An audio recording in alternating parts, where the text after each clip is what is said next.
Hello बच्चों, स्वागत है आप सभी का हमारे YouTube channel RP online classes में। मैं आरपी यादव। आज का इस क्लास में आप लोग को 12th क्लास केमिस्ट्री का जो प्रैक्टिकल का जो एग्ज़ाम होता है, उस प्रैक्टिकल का एग्ज़ाम में जो वाइवा से रिलेटेड क्वेश्चन जो पूछे जाते हैं, उस वाइवा से रिलेटेड कुछ क्वेश्चंस हम आप लोग को बताने वाले हैं, जिसका प्रिपरेशन करके के 12th क्लास केमिस्ट्री का प्रैक्टिकल एग्ज़ाम में जो viva that is oral test जो होता है, ठीक है, मौखिक जांच जो होता है, जो क्वेश्चंस पूछे जाते हैं, उसमें आप बेहतर मार्क्स ला सकते हो। तो ध्यान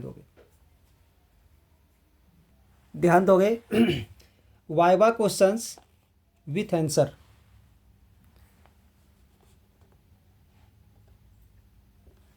फर्स्ट क्वेश्चन है व्हाट इज केमिकल काइनेटिक्स। ठीक है, तो chemical kinetics is that branch of chemistry which deals with the study of the rate of reactions and there mechanism. ठीक है, यानी केमिकल काइनेटिक्स जो है केमिस्ट्री का एक ऐसा ब्रांच है जिसमें हम लोग स्टडी करते हैं किस चीज़ का, रेट ऑफ रिएक्शन का या उसका मैकेनिज्म का। ठीक है, नेक्स्ट क्वेश्चन है what do you understand by the rate of reaction, यानी रेट ऑफ रिएक्शन से आप क्या समझते हो, रेट ऑफ रिएक्शंस के बारे में आपको बताना है। तो ऐसे भी आप थ्योरी में ही रेट ऑफ रिएक्शन के बारे में पढ़ चुके होंगे। Rate of change in molar concentration of the reacting species, या तो rate of increase in molar concentration of reactants, या तो rate of decrease in molar concentration, sorry, जो रिएक्टेंट जो होता है, रिएक्टेंट का जो मोलर कंसंट्रेशन होता है वो क्या होता है, तो डिक्रीज होता है।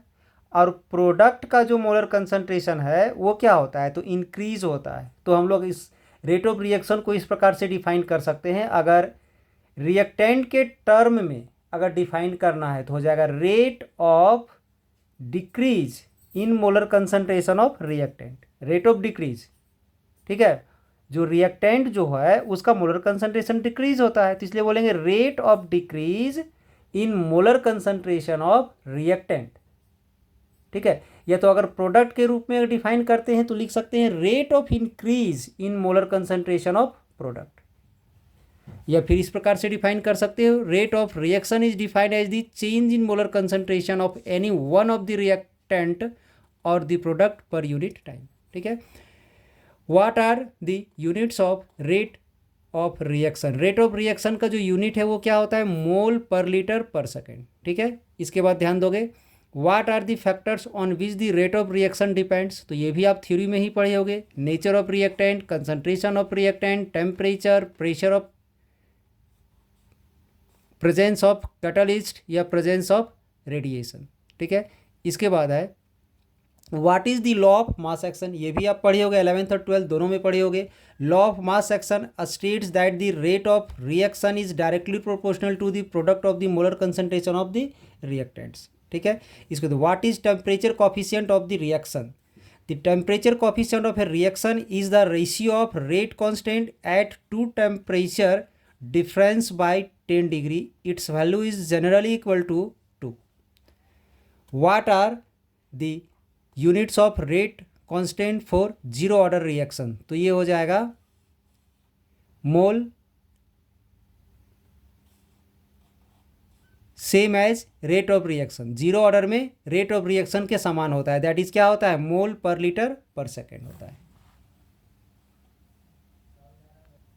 इसके बाद नेक्स्ट क्वेश्चन में ध्यान दोगे what are the unit of rate constant for the first order reaction, तो क्या हो जाएगा, तो पर सेकेंड हो जाएगा। What is the effect of temperature on the rate constant of a reaction, ठीक है, तो क्या हो जाएगा, it increases with increase in temperature. 10 है why certain reaction are very fast because they have very low activation energy. 11 में है what is threshold energy, जिसे आप लोग थ्रेशोल्ड फ्रीक्वेंसी पढ़े हो ना, वैसे थ्रेशोल्ड एनर्जी भी होता है। It is the minimum energy which the colliding molecules must possess so as to have effective collision. Why reaction with molecularity more than 3 are rarer? तो ध्यान दोगे because simultaneous collision between more than 3 particles is rarer on the basis of probability considerations.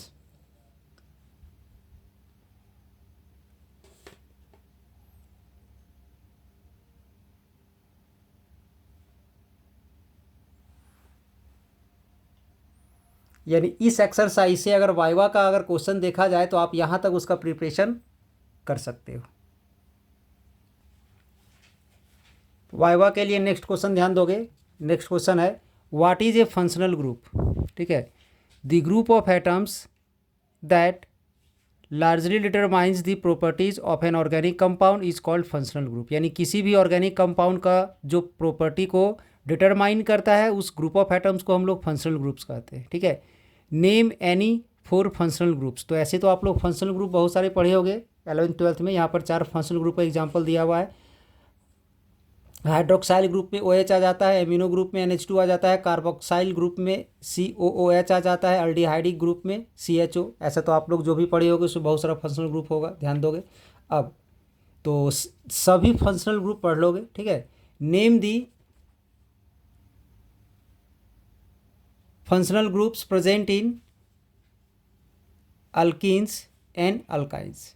ठीक है, तो alkenes are unsaturated hydrocarbons with C double bond C bond present in them. Alkynes are unsaturated hydrocarbons with C triple bond C bond present in them.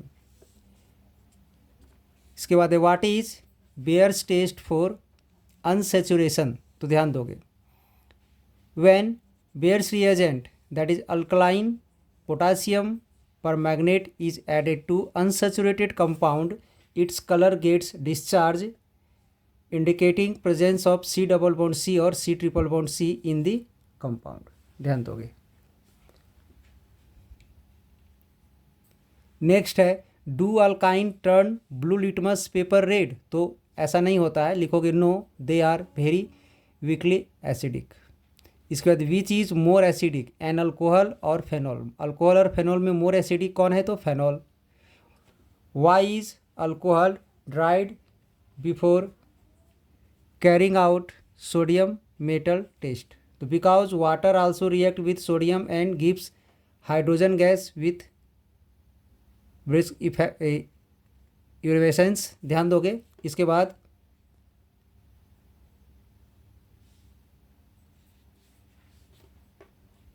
What is use of Lucas reagent. सबसे important question है ये, जो viva में पूछा जाता है। तो अब पढ़े होगे आप लोग। इसके द्वारा हम लोग प्राइमरी, सेकेंडरी और टर्सरी अल्कोहल में डिफरेंस को एक्सप्लेन करते हैं। ठीक है, which of the two is more acidic, phenol and carboxylic acid. तो कार्बोक्सिलिक एसिड होगा।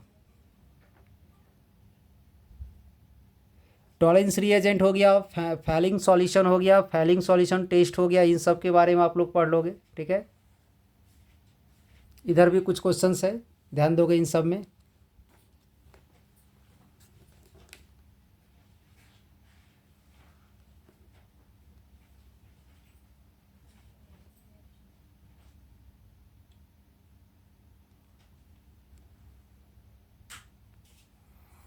इस सेट में से क्वेश्चन नंबर 1, 2, 3, 4, 5, 6, 7, 8,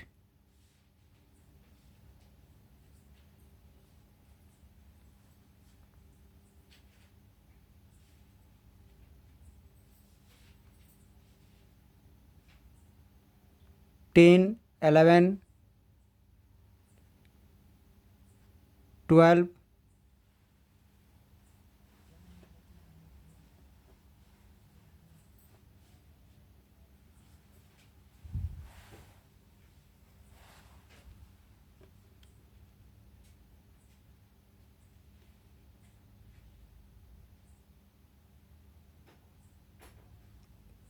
14, 15 and 16।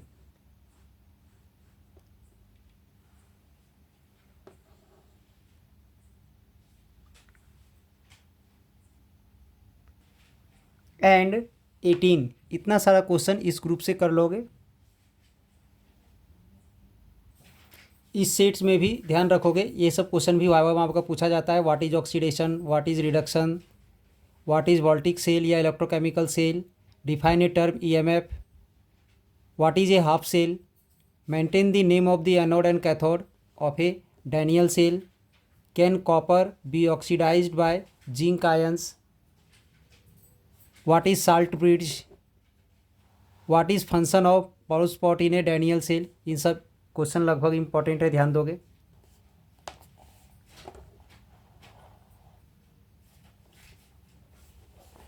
इसमें क्वेश्चन नंबर 12 तक जो है लगभग सभी क्वेश्चन जो है सो वाइवा में पूछा जाता है। तो आई होप आज का ये वीडियो आप लोग को अच्छा लगा हो, तो इसके लिए एक लाइक कर दे, वीडियो को ज़्यादा से ज़्यादा शेयर करें।